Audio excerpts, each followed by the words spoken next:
What's going on, everybody? Welcome back to Simple Sports Hub, where we talk all things Washington Commanders football, man. Week 5 is here, and our Washington Commanders is getting ready to fly out to LA, man, take on the Chargers. Let's talk about it.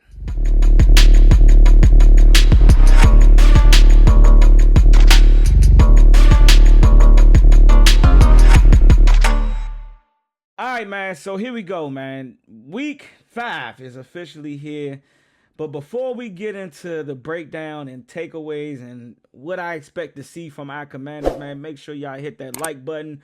Also, subscribe to the channel, man. We try to run it up to 800 subscribers. And also, man, click that bell so you guys can be notified when your boy Simba drops anything, video related to our Commanders. Shorts, lives, also any videos that's being dropped. So, all right, man, here we go, man. As you guys can see, I was kind of waiting for the injury report to drop by the Commanders so I can go ahead and record this video because as you guys can see, man, this is a nice little laundry list that we got going on here, man. So we're going to go over real quick. A lot of DNPs, but there is some guys that has stood out and that I am excited to see back, especially for our offense. And those names at the bottom of the list. So let's go ahead and run from the top to the bottom of the list. And then we're going to get into, my takeaways. All right, so we got Dorrance Armstrong with an illness, did not practice. Nick Ballard, who's our special team guy. Rest, quad injury, did not. Noah Brown has a groin injury / knee injury that he's still trying to get back from. But DQ spoke earlier today and said all signs are reporting to upwards. So good to see that he's kind of working his way back into getting back on the field for us. Zach Ertz, NIR, DMP, rest. Ali Kahu, concussion. Terry McLaurin, quad. I know some people are not too happy about Terry McLaurin and feeling like, but we'll talk about that in a few seconds. Von Miller, rest. Mike Sanders still with a knee issue. DMP, Debo Samuel, which was a major surprise to me. Being as though I seen him finish the game. Having a heel issue. DMP, Laramie Tunsil, rest. Percy Butler, hip. He was limited, which is a slight turn in a good, into good directions. To see him kind of getting back to full health. John Bates. These are the three names that I'm excited to see, man. As we know, John Bates, DQ spoke about him. He's back. He had a full practice today. Sam Cosmi, man, who we lost last year late in the season to, torn ACL. He has now officially started his 21-day window to return back to, and he returned back to practice today. We can expect him to get a little more ramped up. I actually got a video that I pulled and that we're gonna watch it to him talk, man. Just trying to, get back into football playing shape and getting back to actually putting some real weight on that knee and seeing how it holds up. So we might not see him this week and we might not see him next week, but I would be very surprised if we don't see him a week or two from now. And if not next week, you know what I'm saying? If all signs point into, to green, signs, I think we might see him next week for sure. And then our QB1 has officially been cleared by the doctors to return back to practice. And he had a full practice. I don't think DQ kind of alluded to him actually getting the start and him being a full go. But, it's looking like we're going to see Jayden Daniels play this week against the Los Angeles Chargers. Back at his hometown, this is one of those games that he most definitely, I think if he had to miss this, we probably would have been seeing a different side of JD that we probably haven't seen before. Rightfully so, you know what I'm saying? He spoke today too. And this was where I'm going to kick things off at. I really don't really like a lot of the mass media because it just hearing the press conference, man. I really tuned into a lot of the press conferences from DQ, Cliff, Jayden Daniels. Now that he's back starting. Didn't watch Marcus Mariota, so I ain't gonna say I listened to all of them, right? Joe Witt Jr. I really listen to our coaching staff and our quarterback when they go up and speak because it gives us somewhat of what might be going on inside the locker room, what might be going on in the practice field, how they truly felt about last game, where they feel like they can get better at. and all those things, right? And I'm listening to JD, sit there and take on questions. And I'm gonna say it like this: I am totally fine with the injury questions coming to JD because we haven't talked to him in 2 weeks almost. Or we did talk to him the week of the Raiders, but we found out that he wasn't playing, or the week of the Falcons, but he didn't play. I'm fine with asking the injury questions, but we all saw this. Like, if all the fan bases really wanted to chime in, y'all let me know in the comments if y'all tuned into his presser. Every damn question that was asked was all injury related. I think he probably had 2 questions that was about the game of football and what he's been seeing, what he's been going through from a football aspect. You know what I'm saying? Like, why, what he's been seeing while not being on the field. And it was very little questions about, hey, what do you expect against the Chargers? What do you think about their defense? Like, what do you guys think that you guys can excel at from an offensive perspective? How do you feel about getting Sam Cosmi? Like, it was none of that. It was none of those type of questions. And you could see him getting frustrated. He was like, hey, man, I feel like I could play 2 weeks ago. Which we expect a player to say, and there's nothing wrong with that. He's a fucking NFL player. Like, it's a different breed. Like, we know for us regular folks, a common cold, we calling out of work. Nah, my man is like, this is life. This is his career. This is his work. This is his day-to-day job. He wants to play. He feels like, hey, man, I could have played last week. Now, is there some truth to it? We don't know. Did he have some limitations with the knee issue? Probably so. I do like that the doctors and the coaching staff and the training staff, everybody is, trying to keep him out of harm's way, because the player could also put themselves in harmful ways. And I'm not saying that's what JD did, but I take it with a grain of salt with him saying, oh, I feel like I could have played 2 weeks ago. But I also felt like that was like a hint, like, hey, bro, I'm ready to talk about this week. I'm ready to talk about this game against the Chargers, like me being back. Like, can I get some questions about that? Like, why wasn't there no questions asked about Sam Cosmi, John Bates coming back? How do you feel, not having Terry? Do you think that the offense can still be productive without having Terry on the field? Like, where are these questions at? Like, these are questions that I'm sitting here like, all right, man, my man JD about to get up to the mic. All right, let's see what they gonna talk about. Let's see what type of question they gonna ask. Towards the end of it, it got, that's what we probably heard, like 1 or 2 of the, the questions, which is, it's just like, man, I would rather hear something strategic, like a strategical, analytical question, like, about the game coming up, not about his injury. I didn't want to see a whole presser about his injury, but we got him back, man. He had a full practice. He's also, as you guys will see, and a little bit as we go through a little bit of footage that I pulled from Twitter, he is still wearing a knee brace. He's still going to be having on a knee brace. He said that it was going to be a game time decision by the doctors if they feel comfortable enough. So he's probably going to go through a work through. He's going to probably practice all week. And once they get on the field come Sunday, they're going to probably take him out there, maybe a couple of hours early, or, probably 1 o'clock, around the 1 o'clock time, and put him through a workout. And see how the knee holds up without the brace being on. I'm going to say this. Looking at some of the practice film, his footwork actually looks like his normal. He looks like he's his normal self. So I mean, with the knee brace, he said he don't like playing with a knee brace on. See, like, that question I'm cool with. That's all right. But to me, they like kept like, all right, man, this knee, like, with the knee issue, what did you feel like? It was just like, come on, bro. Like, where the football questions at? Like, this is what I want to hear. Like, this is what I really want to see and hear, man. I want to see and hear you guys ask questions football related. Not the one that's going to, that you guys can post on your guys' social media pages or media outlets. Like, all right, bro, we know he was hurt. All right, we know he had a knee issue. He's back now. Let's talk about football, please. But anywho, we get Jayden Daniels back. And like I said, man, all signs lead to Cosmi being back in a week or 2. And it looks like we might be getting John Bates back, who has been tremendous as a blocking tight end, an extra blocker for us. So it'd be good to have him back. Now, let's get into the offense and what I expect to see against the Chargers defense, who is playing very good football. We know that they took they got Paul's off. The whole team got a nasty taste in their mouth losing to the Giants, which they felt like they could very well win. I called the upset for that game. Just because when you don't have footage on a quarterback, it's hard to scheme against that. And you just don't know what a rookie is going to come out there and do. Did he play a flawless game? It was all right. He played a decent game. He didn't. He had a turnover, but it wasn't like he had multiple turnovers and he was just fucking up.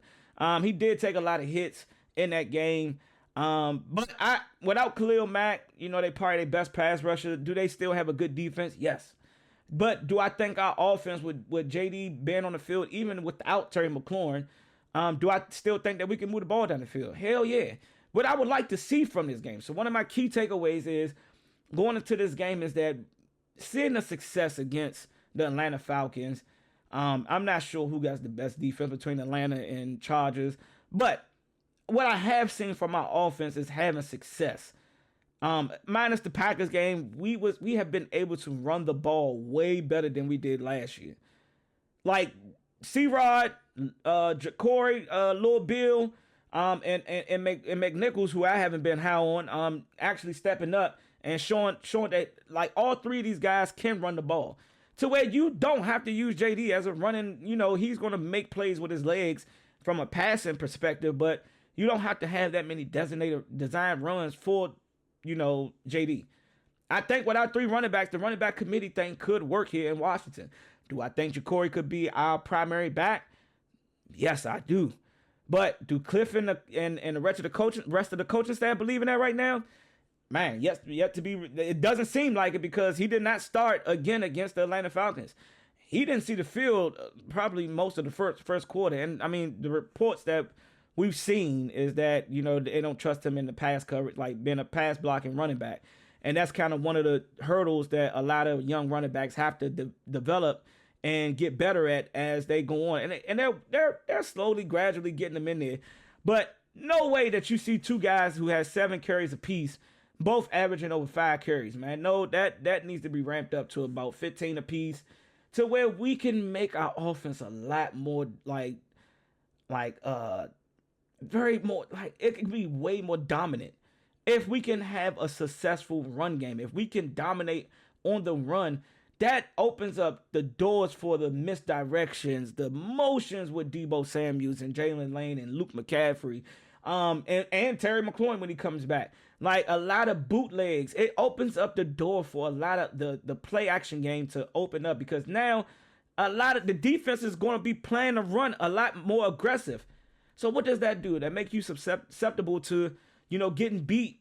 And, like we saw with Terry McLaurin against the Raiders. We seen a run game, run. And it was at eventually the cornerbacks bit on a route that he sold, and it was a run play, but he was able to pump. He was able to, jab and get upfield.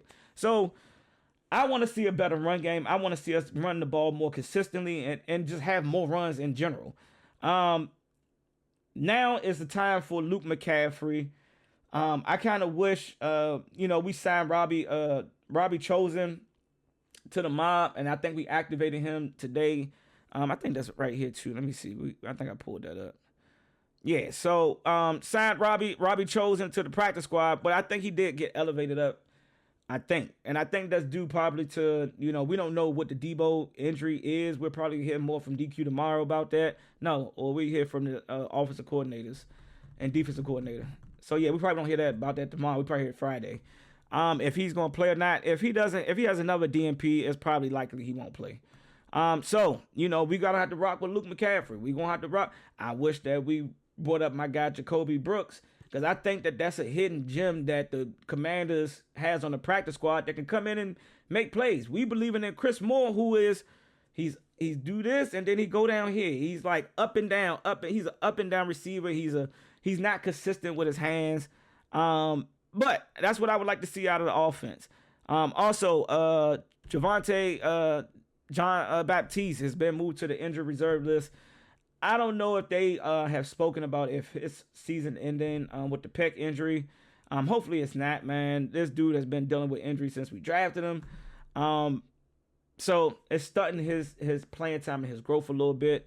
But when he's out there, I'm not saying he's out here wreaking havoc on offensive line, but he's been serviceable. You know what I'm saying? Signed Antonio Hamilton Sr. from the practice squad. So it seems like we brought him back up. But yeah, with the offense, man, I don't mind. Cliff Kingsbury's air raid offense is very predictable, if that makes sense, man. And y'all let me know in the comments if y'all agree or not. It just comes off as very predictable. It like we know what's about to happen. And do we have the receivers outside of Terry and maybe Debo that we can beat a lot? We run a lot of spread formation. Like, do we have the receivers that can beat DBs or sit in zones? I think that's what we probably do the best. Is probably we got receivers that can go and sit in the zone. But man beaters, like guys that can beat man coverage. Do we have that? Have we seen that consistently from our receiver group? But what's the counter to if we're not able to get open on man? How can you overload a zone? You know what I'm saying? You gotta have pick plays. You gotta have rub routes. Like this stuff is how you beat zone and man coverage. We see this throughout the NFL. All these other offenses, and that's not saying that our offense isn't great. I truly believe our offense is a great offense. I think we can put up points with the best of them. But if we can't do it week in and week out, I'm talking is huff. It's all huff at that point. You know what I'm saying? But that leads me to the defensive side of the ball, which played very bad, man. On all levels, man. On all levels, the D line, the linebackers, the DB/safety group. Man, they just played bad, man, on all levels, man. It was the D-line. I'm gonna start here, man, and I guess I would start with Joe Witt and the coaching. Is that Joe Witt gotta show us, and I know a lot of people are calling for him to be fired. I'm not there yet. I don't think the guy should be fired, but I think he definitely got to find a way to get the best production out of what we have at this current moment. You can't come out and tell me that you like the guys that we brought into onto the defense, and then, we come out and have the Falcons put up 34 points on our head. That just doesn't tell me that you like, or I don't know if it's the philosophy that he's teaching. I don't know if it's the in-game decision making that's needs to be put in question, but we should never see Bobby Wagner in pass coverage. I'm just going to say that. We should, especially in man-to-man. He's not that for us anymore. I don't know why Joe Witt is not giving the young guys like Kane, who is we using a lot on special teams, and Jordan McGee. Like both of these guys are used on special. We seen a little bit more Jordan McGee get in on certain plays of the game. But why not? Why not try to sprinkle in these young guys to get them some in-game experience and see what they can do? Give us a spark. We need a spark. Yes, we got our first turnover with Mike Sanderstill dropping back into his own coverage. And a lollipop pass was thrown by, underthrown pass was thrown by Michael Penix. But we got our first turnover. But we cannot continue to be the defense that we talk about or we think that we've seen week 1, week 3. We can't continue to do that if we having these up and down games. Like we play a good game, then we play a bad game. We play a good game, then we play a bad game. It's like the consistency isn't there, and you would think that year 2 and where we retained most of our defensive players on the defense, that we're still having these issues as far as communication.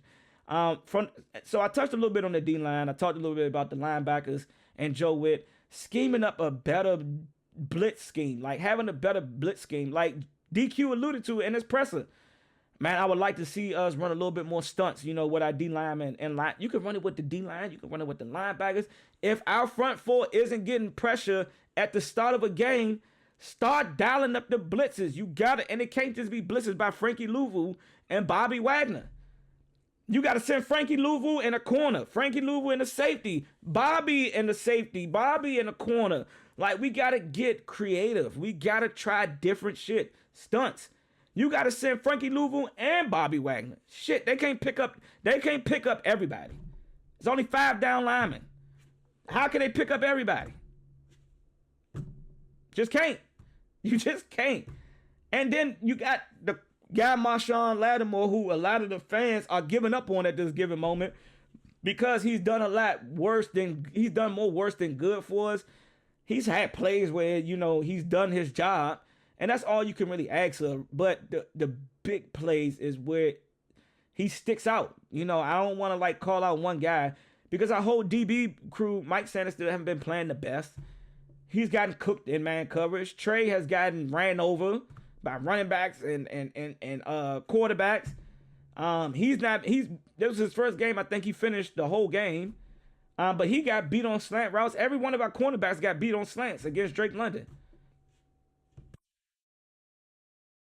You know what I'm saying? Like, so it's getting to a point where it's like, all right, yeah, we got to maybe start questioning Joe Witt a little bit. Am I there yet? 100% no. I'm probably about 80, 75, 80, 78, 75%, 80% there where it's like, hey, man, how are you a DB coach? And is your philosophy that complicated where, or was it the players not being able to execute it? I don't know how much more you can dumb down cover two, cover three, man. How to better scheme motion plays, because that's what Atlanta did. They motioned again, like we saw a lot of motion, and it looked like we got a little bit better. But then we got, where we seen Kyle Pitts get behind the defense. You see Mike Sanders still go to Trey and say, "Hey, bro, you got to drop back. You got deep thirds." I think it would have been a pick. You got to do your job. Do your job. Do your job. Just do your job and not try to be a hero. Stop playing hero football and play the football that the coach is calling in. And the plays are going to come to you. I don't think none of our cornerbacks are bad. It's just that the communication when we get into that motion offense, we have not been able to successfully sustain or, end drives because we can't communicate properly. I don't know if it's like, hey, you really got to like give everybody wristbands and call out numbers, call out double digits, so they could know when you're calling it out. Hand signals, thumb up, thumb down, thumb to the side, flats. This is underneath. You got flats. You got mid zone, and then you got deep thirds here. I don't know. Figure out something. Quan Martin haven't been playing well.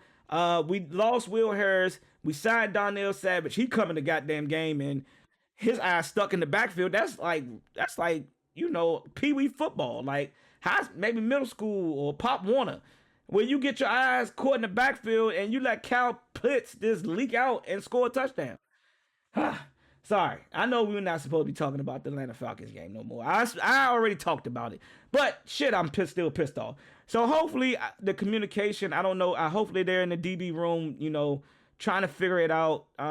Quan Martin made a good comment, and I believe it, or that we're not panicking yet. I don't think we're in a panic mode at this moment.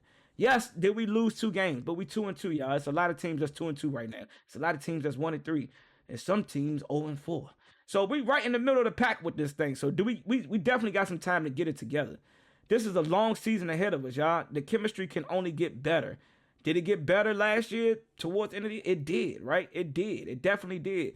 But it is a little sad to see that the communication has still been somewhat of an issue, especially when offenses are running a lot of motion. We're going up against Amari Hampton, rookie from out of North Carolina, who's been running the football good, and we know anything about Harbaugh. I forgot which is it, John, whatever. The Harbaugh up in L.A. He loves running the ball. He loves setting up the pass with the run. They got a nice offense over there. Justin Herbert played a bad game, but we don't have what the Giants have in D-line.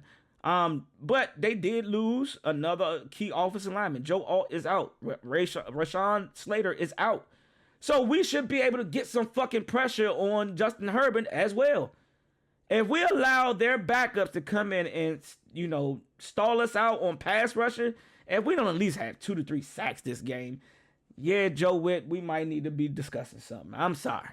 I'm talking about if you ain't blitzing heavy to make these 2 tackles have to think, like these are backups. These ain't fucking starters. And so if we not putting pressure on Justin Herbert Sunday, yeah, my boy, we might need to have a different conversation. So I expect us to keep, to come out with a different. We got a bad taste in our mouth too because we took an L. No Diddy, no homo, pause, all that. We got a bad taste in our mouth too. We got to get ready to play. We got to play better football. Offense, I think our offense was pretty good yesterday. I'm not going. Did we have bad moments? Yes. But we got JD back. We got John Bates coming back. Yes, we don't have Terry, but I think with JD back, our offense looks a lot better.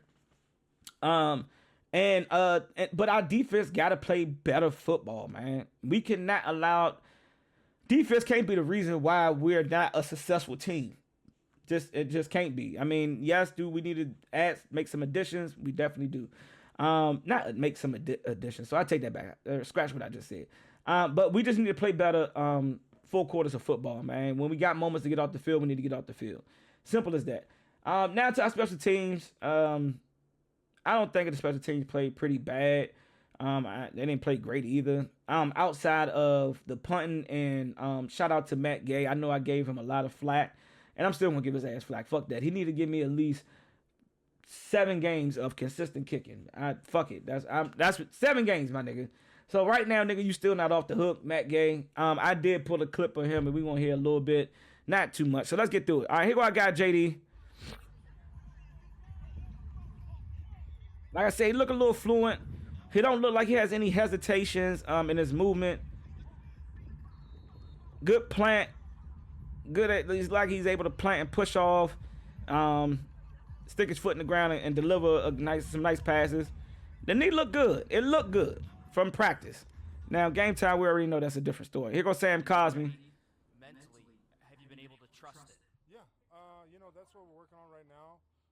Practice was good today. Being able to really put some weight into it and take some reps and the transitions that I had and some of the footwork I worked out there was really good today. So I'm feeling pretty confident right now. And tomorrow I think we'll be in pads. So another test, another day to test it again and push it. And I was able to take all the scout reps today, which was great. Didn't have to slow down at all, so I was really happy about that. What is your barometer? Like, what is your testing range in terms of knowing, all right, I'm ready to go here? What do you have to feel? What do you have to see? I'm still just more reps. I mean, I still got to get somewhat into football shape a little bit. Even working out, doing all, pushing myself off the field, the contact, the physicality, the demand of that alone. I got to get a couple practices underneath my belt. So. Just doing that, will help a lot too. And he's a veteran. This is stuff that I expected to hear from him. But yes, tomorrow is going to be a good test, and hopefully all signs are, good that the knee holds up. And then I think one of the big, and I'm praying that it don't happen to him, but we all know inside that trenches, man, guys are diving, guys are falling. If he's pulling, somebody don't hit that knee. If he can hit that knee, pause, and bounce back up, then that's a clear sign for him mentally. I feel like that'll be a great sign for him mentally to see and feel like, oh shit, I'm good. Like, I'm not saying that I want it to happen, but come on, man, let's be real. You are going to, in those trenches, bro, people are diving, falling. Running backs can run up behind you and fall and trip. It can be a multitude of things, man. You can get pushed back. And that's going to be another test because in practice, all the D-line going to go a little hard because they got to get reps in too. Probably so, but they're not going to go as hard as them defensive linemen for the Chargers and them linebackers that may be blitzing up that gap, up that A gap or B gap, C gap, whatever gap that is. He's going to have to be ready for that. That's going to be the real test. So I do respect that he say, man, I need a couple of practices, which I think that's why I said that 1 to 2 weeks. Getting, live game reps when they practicing, hurry up, being ready. If he falls, getting back up, just testing that knee as any type, putting that knee through some work, a real work. And then we should see him back on the field. And here go my guy, Matt Gay. Not my guy, but y'all know what I mean. Y'all guy. Ball really well in practice, pregame, everything like that. And then for whatever reason, just haven't hit him in the game. Just had a couple good hits that just, don't go in, and just stuck to my process, stuck to everything, and just trusted that, it would come around. And had a good game and just want to keep having good games. Yeah, that Raiders game, that first kick, you missed the short one, but then you bounced back and nailed the boomer. Was a 55, 56-yarder.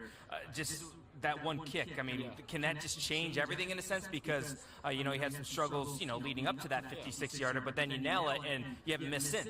Yeah, I think kicking is it's a confidence thing. I mean, I think it's kind of how you're rolling, and I've been confident, like I said, since training camp. I've been hitting the ball really, really well. It's just frustrating to not see the results pay off those first couple of games. And then you miss that short one in the Raiders game, and frustrated, kind of annoyed at it. Then you, as a kicker, you just you want the next one. You just learn to want the next one and want the next one. And so just staying positive that the next one's going to go through, and was lucky to have that 56 go through, and then just trying to build off that, build off confidence, keep hitting the ball well, keep trusting the process, and keep having good practices, good pre-games, good games, and then hopefully just kind of build and kind of go on a little streak here. And what I loved is, DQ, the coaching staff, your teammates, they never wavered in you.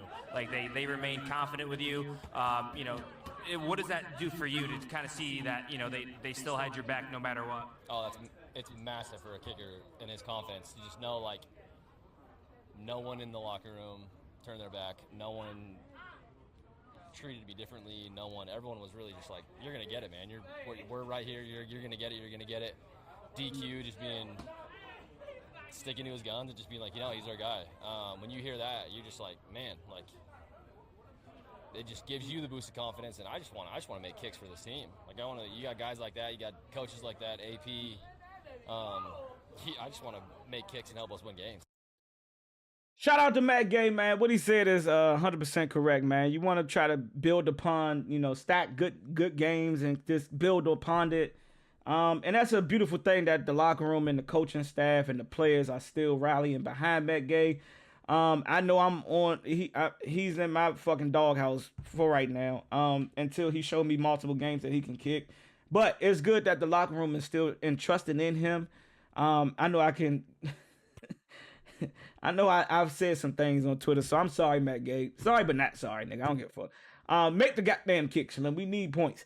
But it's good that he had a great bounce back game against the Atlanta Falcons, and hopefully Sunday we don't see no more missed kicks, man. So y'all let me know, man, if I had score prediction. My score prediction for this game, I think it's going to be a close one. I think we win by a field goal, 27-23. No, 27, not by field goal.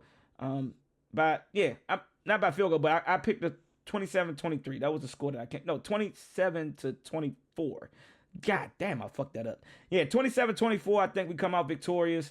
But I do think that we can also put up a 30 burger as well with JD back, man. With 5 in the game, Slim, we can do the unthinkable. Fuck that. I'm just gonna say it. But y'all let me know in the comments, man. Let me know what y'all think the score is gonna be. What y'all looking to see.